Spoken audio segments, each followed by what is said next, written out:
they've been on my mind recently.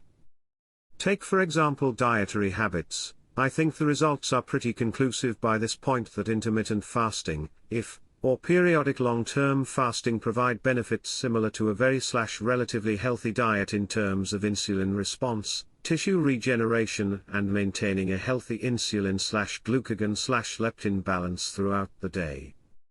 However, the main advantage they have over a diet, is that they are much less fragile. I can choose to follow a relatively empirically and scientifically proven diet, think for example low sucrose, low fructose, loads of nuts and fish, various vegetables that play well with the digestive system, and it might provide the same benefits as periodic fasting, but it will be much more subjective to external circumstance. Not enough money to buy salmon from a low mercury source. Though luck. Decided to have a few beers one night. You'll probably feel like shit the next day, as opposed to someone that drinks more often, whose liver can readily mobilize alcohol dehydrogenase production. Something sucks and you decided to drown your sorrows in chocolate. Velp, things are going to get worse now. Or periodic longer-term fasting, has the advantage of being easy to follow and not having any major downsides when you break the habit for a few days or even weeks. I think the same is true for other habits as well.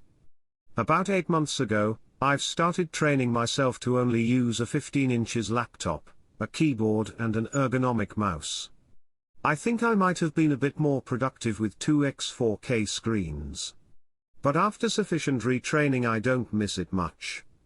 I do however notice an incredible difference when traveling. It allows me much more flexibility as to where I can get work/writing done.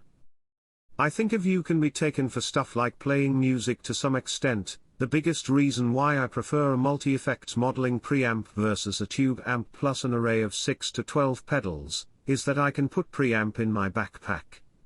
I don't have to initiate in a gear moving ceremony every time I want to play somewhere that's not my home. Not to mention stuff like exercise, where things like swimming are certainly loads of fun, weightlifting is certainly very efficient, jogging can be socially oriented and provide a breath of fresh air, but calisthenics rule in terms of being able to them anywhere, anytime, with minimal amounts of effort.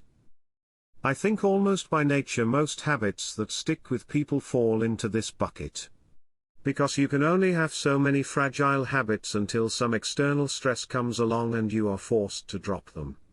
But paradoxically, people will probably tend to talk about fragile habits more, since it's easy to put the easy to follow ones in the background and not think of them as such.